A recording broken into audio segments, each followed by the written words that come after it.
Este podcast se presenta con el patrocinio de Tecnoglass, el poder de la calidad. Tecnoglass es la compañía líder en la manufactura y comercialización de vidrios, ventanas y fachadas para el mercado de la construcción en Estados Unidos y el mundo. Para mayor información, visite nuestra página web www.tecnoglass.com.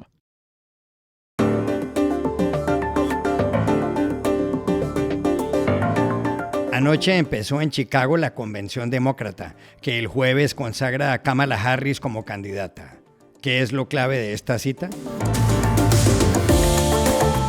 La crisis venezolana tras las elecciones del 28 de julio, que supuestamente ganó Nicolás Maduro, parece estancada.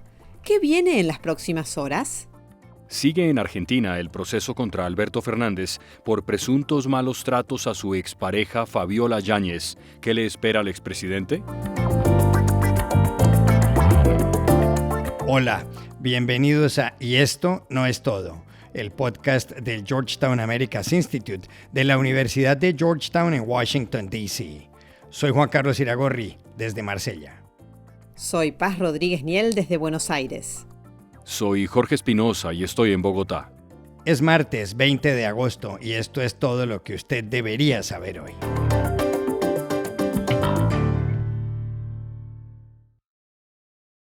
Más de 20.000 personas, entre ellas casi 5.000 delegados, estarán desde anoche y hasta el jueves en el United Center de Chicago. Van a consagrar a Kamala Harris como la candidata del Partido Demócrata a las elecciones presidenciales del 5 de noviembre en Estados Unidos.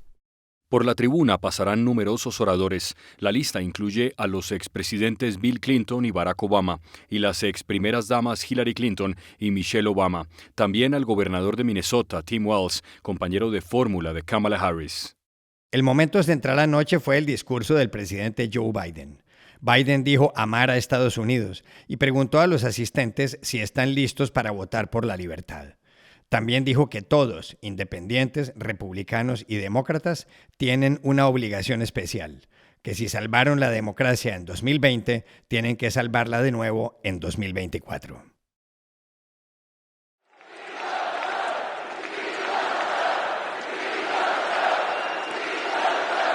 America, I love you.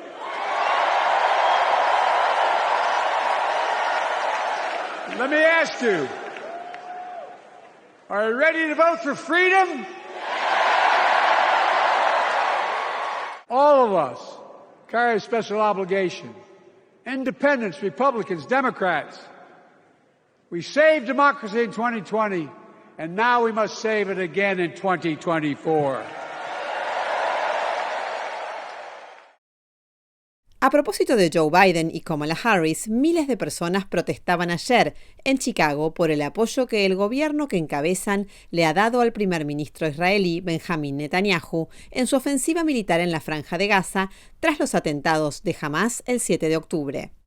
¿Qué dicen las encuestas sobre las elecciones en Estados Unidos? Una de las más recientes, publicada el domingo por The Washington Post, ABC News y la firma Ipsos, sostiene que Kamala Harris recibirá el 49% de los votos y Donald Trump el 45%. ¿Por qué esta convención demócrata en el United Center de la llamada Windy City es tan importante? ¿Cuál es la clave? Llamamos hace pocas horas a Chicago a nuestra compañera, la periodista y analista política Dori Toribio.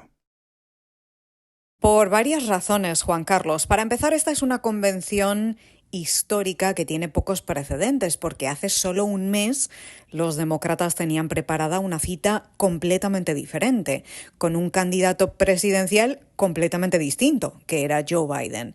Pero tras semanas de batallas abiertas, dudas y luchas internas en el partido, el presidente Biden dio un paso atrás en julio, a solo unas semanas de esta convención, algo que no había pasado antes en la historia. Ahora, esta cita aquí en Chicago tiene el reto de poner en escena el fin de aquellas divisiones y la consolidación de la unidad del partido en torno a Kamala Harris, quien hace solo unos meses era una figura con una popularidad muy baja como vicepresidenta, según las encuestas, y con muchas dudas dentro de su propio partido sobre ella. Pero desde su nominación a finales de julio como candidata presidencial demócrata, nominación que ella aceptará oficialmente aquí en Chicago el jueves, la noche grande de la convención y la noche más importante en la carrera política de Kamala Harris.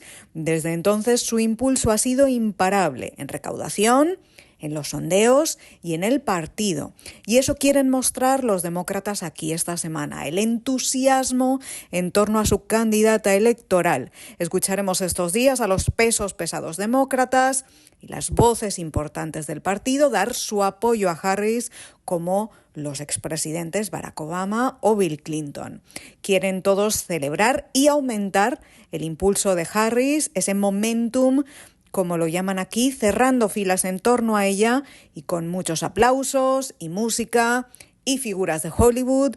Toda la atención mediática está aquí, además en Chicago, donde las protestas contra la guerra en Gaza están muy presentes. Anoche hubo alrededor de una decena de detenidos. Y una última razón más de la importancia de esta convención es que no solo está dedicada a la celebración de Kamala Harris, sino también al adiós al presidente Joe Biden.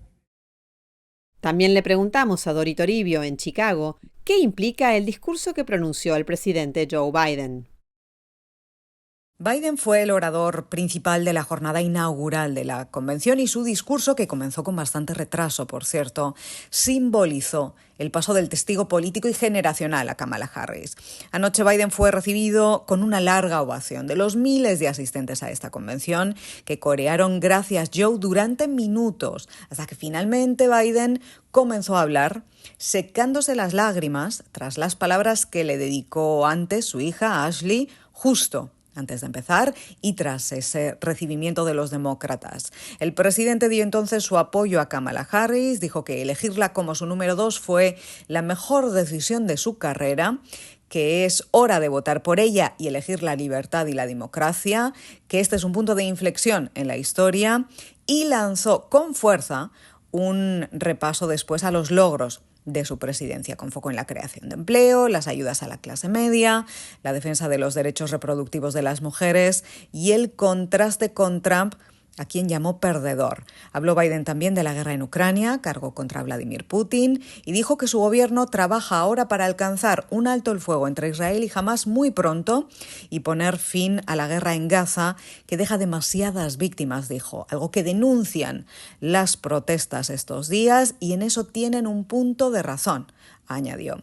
Joe Biden tomó la palabra poco después de la ex secretaria de Estado Hillary Clinton, que aplaudió su larga trayectoria de servicio público, y después de una sorpresa, Kamala Harris apareció brevemente en el escenario anoche, algo que no estaba previsto, para también dar las gracias a Joe Biden por su liderazgo histórico, dijo. Por todo esto, aunque la Casa Blanca ha dicho que el discurso de Joe Biden no era una despedida, lo cierto es que aquí se recibió en este auditorio como tal, como el principio de una larga despedida, un momento agridulce para Biden, que ayer recibió los grandes aplausos de su partido como un héroe, pero con ese sabor amargo para Biden del adiós que se avecina en unos meses, el final de su carrera política.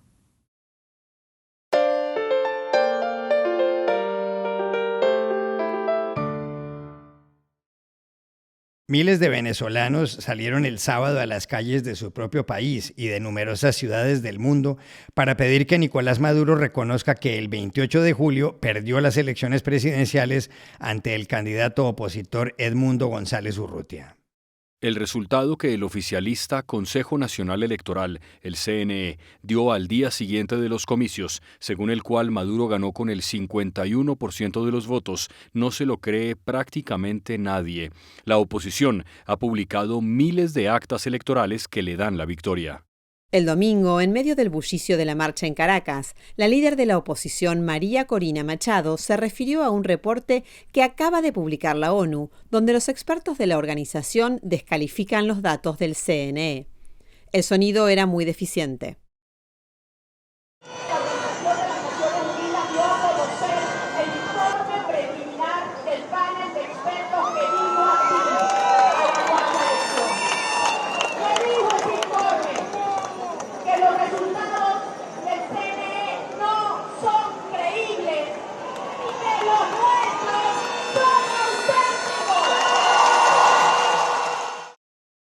La crisis parece estática. Maduro afirma que María Corina Machado está aliada con la iglesia satánica de Detroit y con Elon Musk. Estados Unidos y otros países reconocen el triunfo de González Urrutia. Y Colombia y Venezuela le piden a Maduro que publique las actas. ¿Qué viene en las próximas horas y en los próximos días? Llamamos ayer a Pedro Mario Burelli, exdirectivo de Petróleos de Venezuela, PDVSA, y analista político. Creo que lo importante para entender dónde estamos es que estamos enfrentando el fraude electoral más grande en la historia moderna de la democracia, no en la región, sino en el mundo. Fraude que obviamente está demostrado, la evidencia está clara, y Maduro, intentando ganar tiempo, ha buscado el apoyo del Tribunal Supremo de Justicia, que no es más que el tribunal que obedece las órdenes de Maduro. Por lo tanto, el peligro de tener una institución que no es independiente es que nada de lo que decida va a ser vinculante. De hecho, ni siquiera tiene injerencia en la materia electoral de la forma que se está metiendo. Y yo creo que posiblemente estamos frente a el remate del fraude con una farsa del Tribunal Supremo, que creo que va a agravar la situación. Es muy importante que Maduro entienda, y pareciera que no está bien asesorado, que el costo de mantener el poder en contra de la voluntad expresa de la inmensa mayoría de los venezolanos a través de este fraude, que ese costo es mucho más alto de lo que él cree.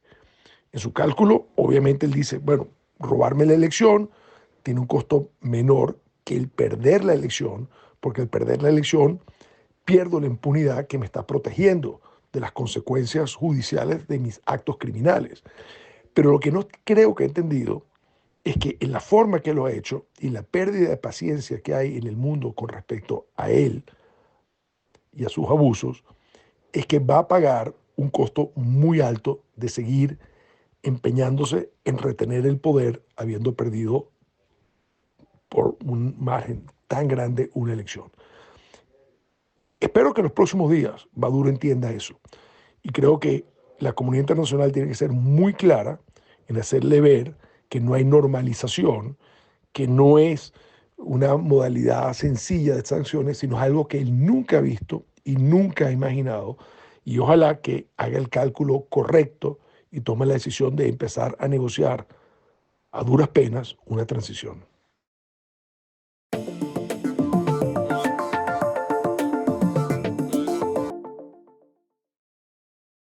Este podcast se presenta por cortesía de Movistar Empresas, el aliado que está transformando y potenciando negocios en toda Hispanoamérica con soluciones digitales en cloud, IoT, seguridad, conectividad, Big Data y advertising. Movistar Empresas, siempre el camino seguro.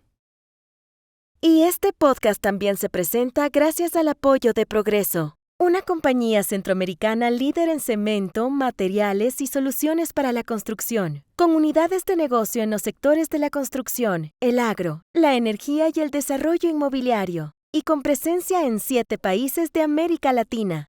Si quieres saber por qué hay progreso en todo lo que hacemos, visita nuestra página web www.progreso.com.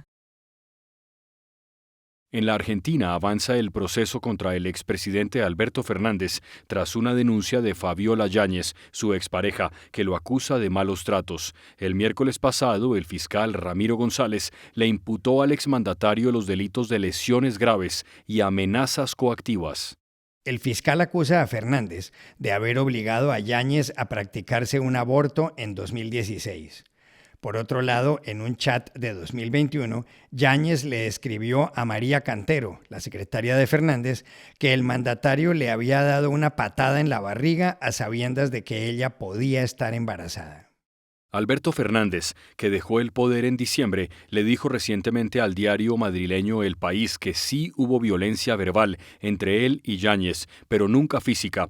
Yáñez habló en exclusiva en Infobae y respondió esto cuando le preguntaron si el entorno de Fernández sabía de las agresiones.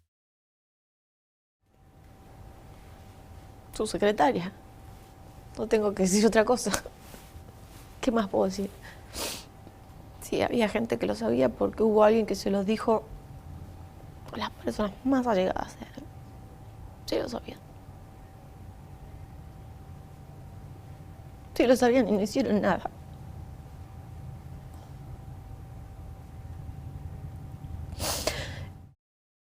La pregunta que se hace mucha gente es cómo avanza la causa contra Alberto Fernández y qué consecuencias puede tener para el expresidente. Por ejemplo, ¿podría ir a prisión? Paz, en Buenos Aires, ¿cómo se puede responder esto? Mira, Juan Carlos, la causa avanza contra Alberto Fernández con mucha celeridad. El fiscal ordenó ya unas 30 medidas de prueba que se están haciendo en estos momentos y Fabiola Yáñez prepara otra presentación que va a incluir nuevos elementos contra el expresidente, según lo que nos adelantan quienes están al tanto de la estrategia judicial de la ex primera dama. Van a ser muy importantes en los próximos días las declaraciones testimoniales que va a tomar el fiscal. Fueron citados, entre otros testigos, María Cantero, de quien hablaban recién, la secretaria histórica de Alberto Fernández, que es a quien Fabiola Yáñez le escribió mensajes en 2021 contándole que él le había pegado trompadas y patadas. También el médico presidencial, el doctor Saavedra, que los atendió durante toda la gestión de Fernández como presidente. En cuanto a qué puede pasar con el expresidente y si puede ir a la cárcel, es muy temprano para hacer un pronóstico, pero lo que sí podemos decir es que la imputación contra él es muy grave.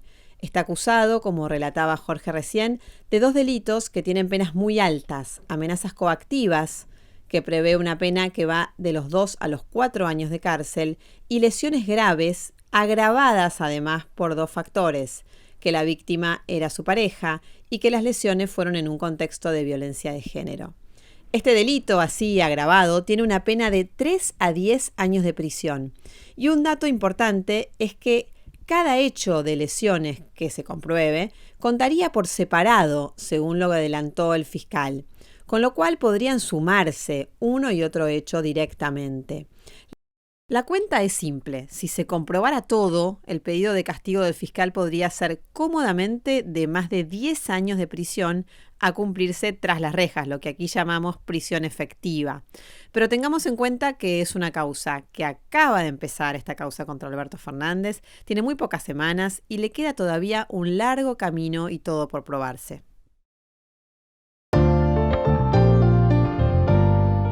Y estas son otras cosas que usted también debería saber hoy.